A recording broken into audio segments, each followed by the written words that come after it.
You've had this moment before. You're replaying a conversation in your head, and something feels off. The words were nice.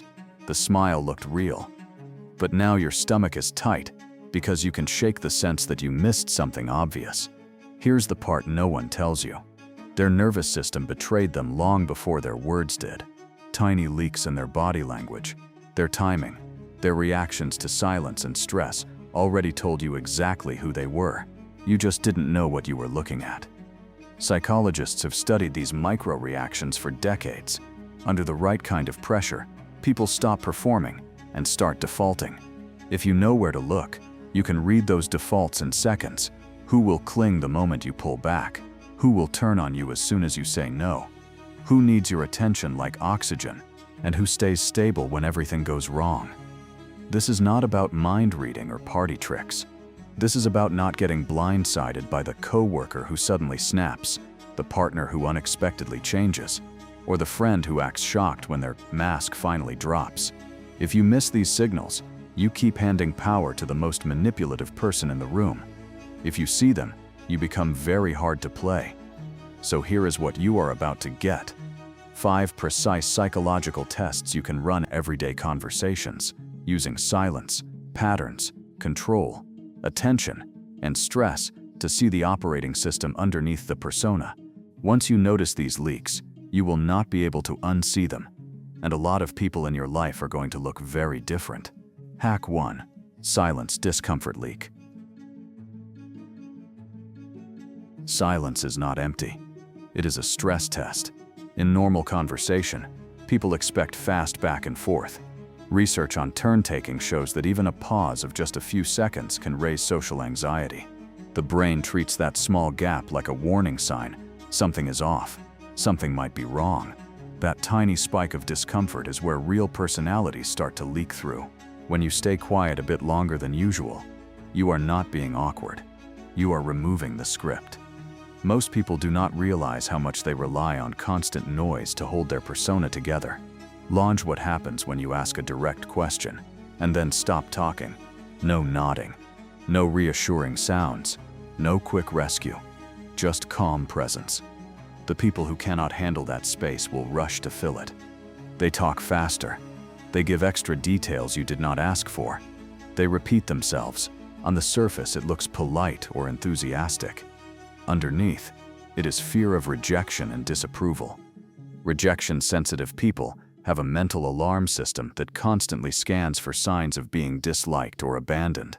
A gap in conversation feels like danger, so they pour out words to close it. They are not really talking to you. They are arguing with an invisible judge in their head. Over-explaining is almost never about making things clear. It is about self-defense. Someone who feels secretly inadequate will stack reasons on top of reasons, give long backstories, and keep justifying every decision, even small ones. They imagine you are already doubting them, so they start the trial before you even raise a question. When you stay quiet and do not jump in with quick comfort like, no, it is fine, you see how deep that insecurity goes. The more they talk, the less you have to. Their nervous system is exposing the story they live in. Fear of being wrong, fear of being blamed, fear of being left. Silence also bothers people who need to be in control. Dominance-oriented personalities feel uncomfortable when they are not steering the moment. When you stop feeding the conversation, they feel the loss of control as a threat. Watch what their body does. Do they shift, fidget, tap, or look around? Do they break the quiet with a joke, a challenge, or a sudden change of topic? That is not random. Their mind is trying to grab the steering wheel back. They cannot tolerate a situation where they are not directing the rhythm, so they force the energy to move again. Control is their comfort. Silence steals it for a second, and their instinct is to fight that. Goffman wrote about front stage and backstage behavior. Front stage is what people show to the world. Friendly, measured, confident, rational. Backstage is what they are really like when they drop the performance. Silence is a fast way to push them off the front stage. When you do not follow the usual pattern of quick assurances and constant noise, their prepared lines stop working. There is nothing to bounce off. So their default wiring appears. Anxious chatter, harsh sarcasm, checked-out distance, or calm stillness. You are not just seeing who talks more. You are seeing who cannot tolerate existing without performing. Their attachment style also leaks out here. Anxious, preoccupied people treat silence like danger. To them, a pause feels like you pulling away emotionally. They rush to close the gap with nervous talking, oversharing, or asking if you are upset. They are trying to keep the bond alive at any cost. Dismissive, avoidant people often go the other direction. When things go quiet, they shut down, look away, or mentally leave the moment. Silence feels too intimate or too exposing, so they escape into distance. Secure people are different. They can sit in silence without rushing to impress, rescue, or escape. Their body stays relaxed. Their breathing stays even. They do not chase you with words, and they do not vanish inside themselves. They remain there, present, without panic. To use this tactic, you do not need a fake act. Just slow down. Ask something slightly pointed, something that asks for a real response. What did you mean by that? Or how did that actually make you feel? Then stop. Keep your face relaxed. Let your eyes rest lightly on them without staring them down. Do not jump in with extra explanation or jokes to soften it. Let the silence stand. Count a few seconds in your head if you have to. What you are watching is not their vocabulary. You are watching their tolerance for psychological exposure. If they rush in with a flood of information, excuses, and justifications, their fear of judgment is running the show. If they get restless and try to grab control with jokes, teasing, or shifting the topic, their need for dominance is active. If they go blank, distant, or suddenly less engaged, their avoidance strategies have kicked in. And if they can sit there, think, breathe, and answer in a grounded way without needing you to fill every space, you are seeing someone whose nervous system is more secure. Silence is a mirror. How a person behaves in that mirror is far more honest than anything they tell you about themselves. Hack 2. Reaction pattern mapping. Everyone can fake it once. Anyone can stay calm during one disagreement, or act patient during one delay, or accept one boundary without showing their real feelings. That is why judging people by single events is so misleading. You are not trying to catch a moment. You are trying to map a pattern. Personality research shows that people have what are called if-then signatures. If this happens, then they tend to respond in that way. If criticized, then they withdraw. If praised, then they brag. If delayed, then they guilt trip. These loops are more stable than any story they tell you about who they are.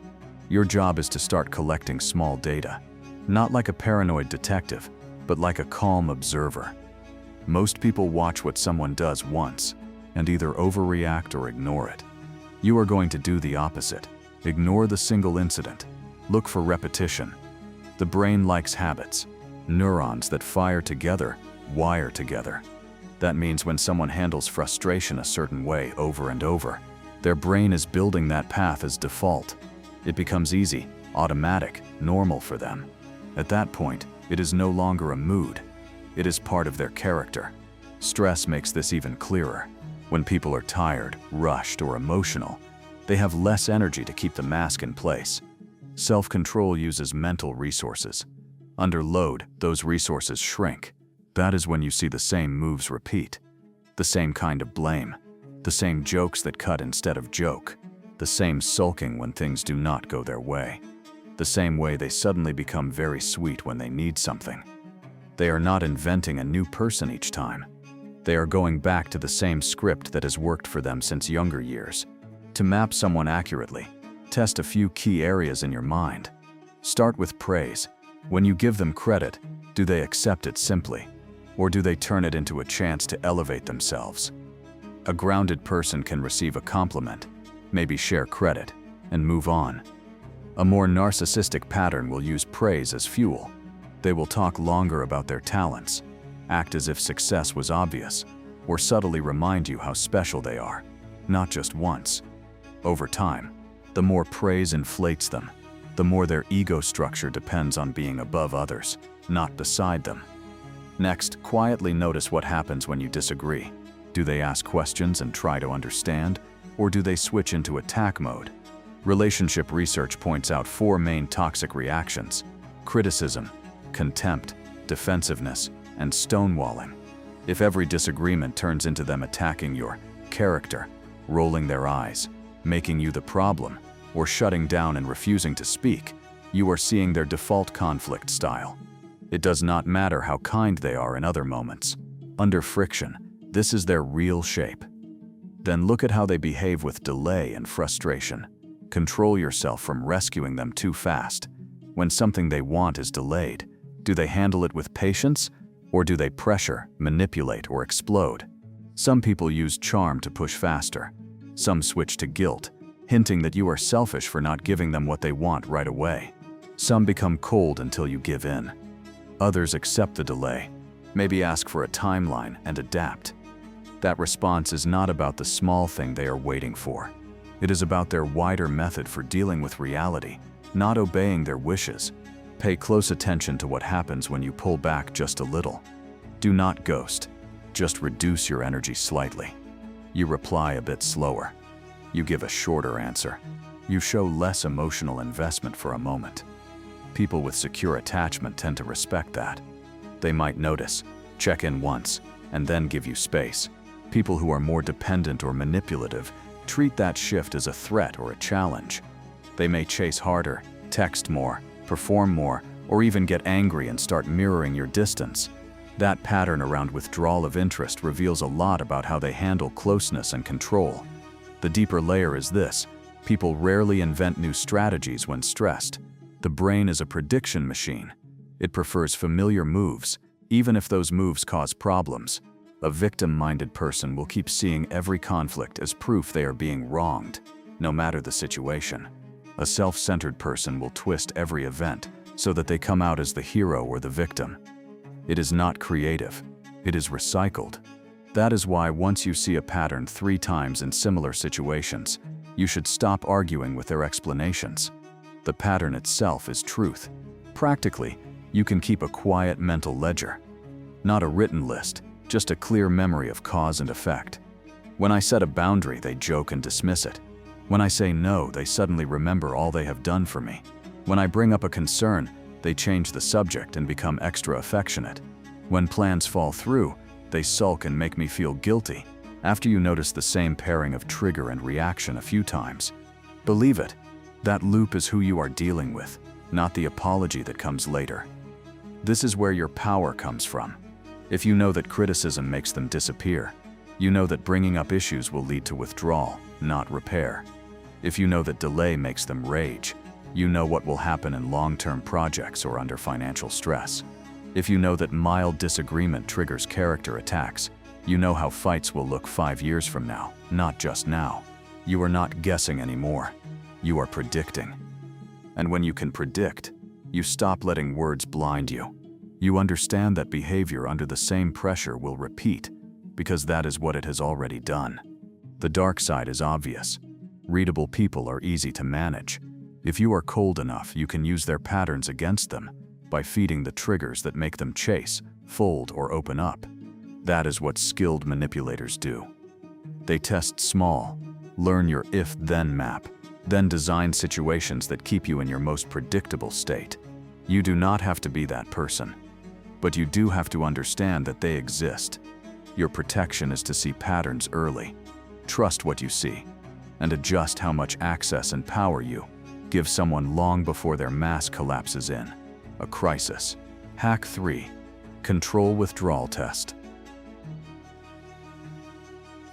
Control is a drug for a lot of people. They may not shout orders or act like a movie villain, but they still need to feel that others will respond the way they expect. Quick replies, easy yes answers, long explanations when they ask why. As long as you follow that script, they seem calm and reasonable. The problem is that you cannot see their real nervous system as long as you keep feeding that sense of control. The moment you quietly break the pattern, the addiction shows. Research on perceived control shows that even the feeling of control lowers anxiety. People relax when they believe they can predict and influence what happens next. That is why controlling personalities work so hard to manage conversations, schedules, and reactions. Your behavior is part of their mental safety net. So this tactic is simple. You gently remove some of that control, and then you do not rush to fix their feelings. No drama, no attack, just small, calm acts of unpredictability. Their reaction to that loss tells you who you are really dealing with. Start with small refusals. Someone expects you to answer a message instantly because that is what you have always done. This time, you reply later. Not as revenge, just on your own time. Someone asks you for a favor and clearly assumes you will say yes. You answer, "No, that does not work for me," and stop there. No long essay. No nervous apology. Someone pushes for your reasons about a boundary, and instead of justifying, you calmly say, "I am not going to explain this further." These are not big acts. But for a person who depends on controlling outcomes, they feel like a test of power. Watch the reaction, not the words they choose. Controllers often escalate when their influence slips. They might start by being extra convincing, selling you on why you should change your mind. If that fails, they may switch to guilt, talking about everything they have done for you, or hinting that you are selfish or cold. Some go straight to anger, sending multiple messages, demanding responses, or accusing you of disrespect, all this over a small no or a delayed reply. The size of their reaction compared to the size of your action is the clue. The bigger the gap, the more you are looking at control addiction, not normal disappointment. Secure people act differently. They might be confused or even a bit upset if you break a usual pattern, but they respect your right to do it. If you answer later, they do not blow up your phone out of panic. If you say no, they might ask once more or see if there is a compromise, then accept it. They do not attack your character or threaten the relationship over a boundary. Self-determination theory points out that healthier people have some respect for both their own autonomy and yours. That means your refusal hurts their plans, but it does not destroy their sense of self. Their nervous system can handle not getting its way. Then there are people with anxious or dependent wiring. For them, control and attachment are tied together. A delayed text or a brief no does not just mean a change of plan. It feels like you are already halfway out the door. So they protest. That can look like clingy messages, apologizing for things that are not their fault, or making dramatic statements like "I guess you do not care anymore." They are not always trying to dominate you. Often they are trying to stop what they think is abandonment. Still, the pattern matters, because it shows how they will respond anytime you act on your own needs. Calm refusal works like a mirror. As long as you are over-explaining, apologizing, and softening every boundary, people can always claim that it was your tone or your words that upset them. When you say a clean, simple no without attack or guilt, all those excuses disappear. What is left is their raw relationship to not being in charge. Do they get curious and ask what you need? Do they press harder as if your choice is just an obstacle to move? Do they punish you with silence, mood swings, or revenge behavior? That answer is about them, not you. This is exactly why therapists teach firm, non-reactive boundary setting in methods like dialectical behavior therapy. The goal is not to control the other person, but to reveal their emotional capacity. Emotionally regulated people can tolerate hearing no without turning it into war. People with abusive or highly unstable traits often cannot.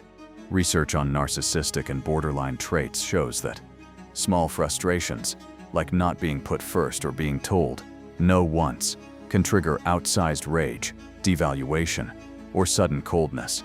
When that happens, you are not seeing a bad day. You are seeing a structural problem with how they handle not being in control. To use this tactic safely, start where the risk is low. Do not begin with huge issues like ending a relationship or refusing a major loan if you have no idea how they react yet. Test with something small but clear. They expect you to agree to a last-minute plan. You say, "No, I am staying in tonight," and you do not argue. They want you to explain why you did not reply for an hour. You say, "I was busy," and leave it at that. Then you stay still, no chasing, no backtracking to make them feel better. Give them space to show their next move. If they accept, maybe with mild disappointment but no attack, that is a good sign. If they try once more then back off, that is also manageable. If they storm, guilt trip, insult, or start talking badly about you to others, over something small, you have just learned something priceless. You now know what they will do when the stakes are higher, because people rarely become kinder under bigger stress. Minor boundaries are like practice drills. Whatever shows up there usually intensifies during real crises. Another sign to watch is how they talk about past situations where someone else told them no. Do they describe former partners, friends, or bosses as cruel or crazy just because those people held limits? Do they brag about how they got around someone else's boundaries in order to get what they wanted? That language shows you how they think about control.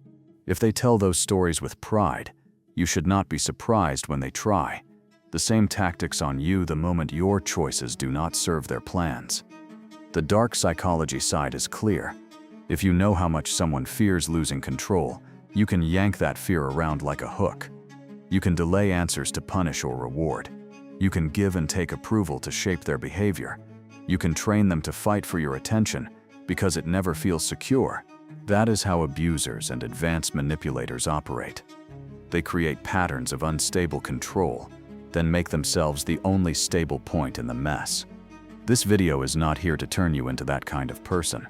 It is here so that you recognize the game before someone else plays it on you. So use the control withdrawal test as a radar, not a weapon. Say smaller no answers sooner, instead of huge explosive ones later. Watch who respects your limits, and who acts like they own your time, your energy, and your decisions. Once you see that clearly, you can make smarter choices. Less access for the people who cannot handle your autonomy, more trust for the ones who can. You stop living as a puppet in other people's control systems and start seeing their reactions as information, not commands. Hack 4. Attention dependency exposure. Attention is not just a social nice to have. For many people, it feels like life support. Being seen, noticed, and responded to lights up the same reward areas in the brain that react to money or food. That is why some people chase attention so hard, both online and offline. As long as eyes are on them, they feel solid. The moment focus drifts away, their nervous system starts to shake. If you want to see how deep that dependency goes, you do not need drama. You only need to move your attention somewhere else and watch what happens next. Think of attention as social oxygen. When you are locked on someone, asking questions, laughing at their jokes, reacting to every line, you are giving them a steady flow of that oxygen. Most people get used to it very quickly, especially if you are a good listener or naturally responsive. The trap is that as long as you keep feeding that flow, you cannot tell who is emotionally stable and who is just high on your focus. The moment you gently turn that focus down or away, the difference appears. Not all attention-seeking looks the same. When focus starts to move away from them, some people begin chasing. They talk louder, become funnier, share more personal stories, or create small bits of drama to pull you back in. On the surface, it can seem entertaining or charming. Underneath, it is driven by fear. If your eyes are not on them, they feel like they are losing value. Other people go the punishing route. As soon as they sense they are no longer the main target of attention, they turn cold, sarcastic, or passive-aggressive. They might make cutting comments, roll their eyes, or suddenly act bored. Their message is simple: if you do not keep feeding me, I will make you pay for it. Then there are the collapsers. These are the people whose sense of self is so tied to being noticed that when attention leaves, they emotionally deflate. Their voice goes softer, they withdraw, they look lost or blank. It is as if without someone else watching, they do not know who they are supposed to be. Research on self-esteem shows that when worth is built on external approval instead of internal grounding, the person feels empty whenever the spotlight moves. They might not attack you for it, but the emptiness itself is a warning. They will spend their life trying to fill that hole with reactions from others. Social media has made this pattern worse. Likes, views, and comments train the brain to expect constant feedback that spills over into real life. People who binge on validation online often bring the same hunger into in-person interactions. They dominate group conversations, constantly turn topics back to themselves, or get irritated when someone else is getting praise or attention. You will see them check their phones repeatedly for new notifications, even in the middle of talking. When attention is not hitting them from somewhere, they go into withdrawal. It is important to separate this from normal extroversion. Extroverts like energy, conversation, and being around others. They might naturally talk more or enjoy being in the middle of things. But the key difference is entitlement. A healthy extrovert does not act as if your attention belongs to them. If you look away for a moment or focus on someone else, they might simply redirect, join another chat, or wait until you come back. An attention-dependent person treats your gaze as a right they own. When you move it, they act like you stole something. To use this tactic, start in low-stakes situations. In a group, notice who is soaking up most of the attention. Maybe they are telling a long story or dominating the topic. You have been nodding, laughing, and giving full focus. Now slowly shift. Turn your body a bit towards someone else. Ask another person a question. Engage them more. Do not do it with attitude. Just gently move your interest. Then watch the first person out of the corner of your eye. Do they sit back and relax, letting others have the floor? Or do they jump in to grab it back, interrupting, topping every story, or raising their volume to pull the circle toward themselves again? In a one-on-one conversation, it is even clearer. During a moment when they are talking a lot about themselves, let your gaze drift briefly. Check your phone, look at the menu, or scan the room without making a big show of it. Keep your face neutral, not annoyed. If they are stable, they might just pause or keep going at the same pace. If they are highly attention-dependent, you will often see a flash of tension. They might exaggerate what they are saying, add something shocking, or suddenly shift to a dramatic topic that they know will hook you back in. Sometimes they will directly call it out with a wounded, "Are you even listening?" even if you only looked away for a second. Punishers are easier to spot. You move your focus, and they immediately cool down. Their answers get short. Their tone goes flat. Later, they might throw in a comment about how you were so distracted or how everyone was all over you in that group. The goal is to make you feel guilty, so next time you keep your attention locked on them to avoid that tension. This is a quiet form of control. Your attention becomes something you owe them, not something you freely give. Collapsers will often shrink instead of fight. You shift your attention, and they become quiet, almost fading from the interaction. Their mood may seem to drop. If you notice and turn back to them, they often light up again very quickly. That sharp difference between seen and not seen tells you how unstable their sense of self is. This can trigger caretaking instincts in people who are empathetic.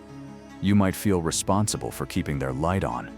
Over time, that becomes a trap where you exhaust yourself being their constant audience. Over time, you can also notice how they respond to other people getting attention, not just you looking away. If someone else in the group is praised, do they look genuinely happy, or does their face tighten? Do they try to one-up the compliment with their own story? Do they quickly shift the conversation back to themselves by saying how they went through something similar but bigger? Jealousy over other people's attention is a strong sign that they see the social space as a zero-sum game. Attention to others feels like theft from them. The deeper danger here is that high attention dependency makes someone easy to control. If you were cold-hearted, you could train them by giving and removing focus based on how well they serve your needs. When they please you, you shower them with interest and praise. When they resist or ask for their own needs, you go cold and distracted. They will often bend themselves into whatever shape keeps your attention coming. Abusers use this constantly, love bombing to hook, then silent treatment or withdrawal to punish and reset power. So use this knowledge defensively. The moment you notice that someone cannot handle even small dips in attention without chasing, punishing, or collapsing, understand what that means for any close role they might have in your life. That person will almost certainly demand energy from you again and again. They will be threatened by anything that pulls your focus away. Friends, hobbies, work, self-care. They may not mean to be abusive, but the pressure will still be there. You will feel it as guilt when you are not fully present with them, or anxiety when your phone lights up. Healthy people handle shared attention. They can enjoy being in the spotlight sometimes and stand in the background at other times. They do not measure their worth only by how much others are watching. When you shift your attention, they adapt instead of attacking or collapsing. Those are the people you can build with. Everyone else is data. The more clearly you see their need for attention, the less likely you are to get pulled into a cycle where your eyes, your time, and your emotional energy stop belonging to you. Hack 5. Stress default reveal. Reveal. Stress is the moment when the mask stops fitting. When things are calm, almost anyone can act kind, patient, and reasonable. They can say the right words, show the right emotions, and seem very put together. The real test is what happens when life squeezes them. Under pressure, the brain shifts away from careful thinking into older survival modes: fight, flight, freeze, fawn. Whatever coping style was built early and used most often becomes the shortcut the mind grabs. That pattern is what you need to see, because it is the version of them you will get when things truly matter. To understand this, remember that stress is not just huge tragedies. It shows up in small daily hits: being criticized, being ignored, not knowing what is going on, losing status, feeling rejected. The more intense the trigger feels to them, the more their nervous system will drop its act and reveal its default. You do not have to create those triggers on purpose. Life will bring enough of them on its own. Your job is to stop getting lost in their explanations and start studying their automatic reactions. Praise is a subtle stressor you can use as a test because it pushes on the ego. Some people seem humble until you start complimenting them again and again. At first, they might brush it off or smile shyly. Over time, watch what happens. Do they accept praise and still keep balance, maybe thanking others or mentioning the team? Or do they slowly start to expand in it, talking more about themselves, putting others down in small ways, or rewriting stories so they look more heroic? A fragile or inflated ego treats praise like proof of superiority. Their posture changes. Their language shifts from "I was lucky" to "of course I did that." The more they feed on praise, the more you are seeing a grandiose default that has been waiting for fuel. Rejection hits even harder. The brain processes social rejection in areas linked to physical pain. For people with old wounds around shame or abandonment, even mild rejection feels like a deep threat. You say, "I cannot make it tonight," or "I disagree with that," and suddenly their reaction is far too strong. Rage, insults, cold withdrawal, over-the-top sadness, or desperate attempts to win you back at any cost. They might trash you to others and then act sweet in private, or they might fall into self-hate, saying they are worthless and everyone leaves them.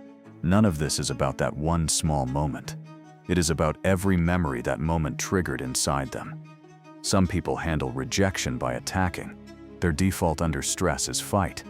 They will insult, mock, or try to destroy the person or thing that made them feel small. Others handle it by chasing. Their default is fawn. They will apologize for existing, promise to change everything, and beg you not to leave, even if your rejection was just a simple boundary. Others disappear emotionally or physically. Their default is flight or freeze. They stop replying, avoid eye contact, or go numb. The key is consistency. If the same style shows up every time they feel sidelined or turned down, that is their stress default, not a passing mood. Uncertainty is another strong test. Most people say they do not like not knowing, but watch what they actually do inside unclear situations. Plans are up in the air. Money is unstable. A relationship is in a weird phase. Some people step up and try to contribute without crushing others. Some become bossy, controlling, and harsh. They start ordering everyone around, acting superior, or treating people as pieces to move so they feel safer. That is a dominance default under stress. Others collapse into learned helplessness. They wait for someone else to decide, agree with the loudest voice, and avoid responsibility. They may act childlike or overly obedient. That is a submission default. Stay small to stay safe. Long-term studies show that these defaults do not change much unless someone works on them very seriously. A person who handles stress by blaming others at 20 will usually still do it at 40, just with nicer language. A person who shuts down and stonewalls under emotional pressure will keep doing that in every close relationship. These patterns are like grooves in the mind. The more times they are used, the deeper they become. For your life, that means you cannot just judge someone by how they act on good days. You need to know who they turn into when things go wrong. This is where dark psychology becomes very cold. Once you understand someone's stress default, you can control them by creating or removing that kind of stress. If praise makes them open and careless, then flattery becomes a key. You can say flattering things to lower their guard, get them to share more, or agree to things they normally would question. If rejection makes them chase, you can pull back just enough to make them cling harder, give more, and try to prove themselves. If uncertainty makes them submit, you can keep situations vague so they stay dependent on you for direction. That is exactly how manipulators and abusers operate. They test small, watch the default, then build the whole relationship around that weak point. You do not need to become that kind of person, but you do need to understand that these games are real and common. Think of it like learning how lockpicking works. Knowing the method makes you better at protecting your own locks. When you see that someone becomes wildly flattered, strangely desperate when you pull away a bit, or oddly obedient whenever things are unclear, you know where they are most at risk of being played. That includes being played by you in weak moments, which is another reason to be conscious and careful. So how do you use this ethically? First, stop ignoring what stress shows you. When someone blows up over small things, believe that. When someone always turns criticism into a full attack, believe that. When someone goes limp and refuses to talk every time there is tension, believe that. Their stress default today is a preview of how they will treat you when you are sick, when money is tight, when a big life decision has to be made, or when they feel insecure about you. You do not have to hate them, but you should adjust how much of your future you tie to them. Second, watch your own defaults. After learning these patterns, it is easy to only look outward. But manipulators exist partly because many people do not understand their own reactions. Ask honestly, under stress, do you attack, chase, vanish, or submit? Do you use attention, control, or guilt to feel safe? Knowing your own defaults makes you harder to control because you can spot when someone is pushing your buttons on purpose. In the end, all 5 tactics in this video do the same kind of work. They strip away the show and reveal the nervous system underneath. Silence shows who cannot exist without performing. Repeated reactions show stable patterns. Small control losses reveal who thinks they own you. Shifts in attention show who lives off your focus. Stress shows the oldest, strongest coping style that runs the whole system. Once you can see these leaks, you stop being confused by people who say all the right things but live by different rules. Before you go, subscribe. This channel teaches dark psychology without filters, so you see what others miss. Once this drops out of your feed, life goes back to normal. Trusting speeches, ignoring patterns, getting shocked when people act exactly like their nervous system always warned they would. The people who already understand these tactics will keep shaping outcomes around you while you react. Learn the patterns now, so your choices stay yours.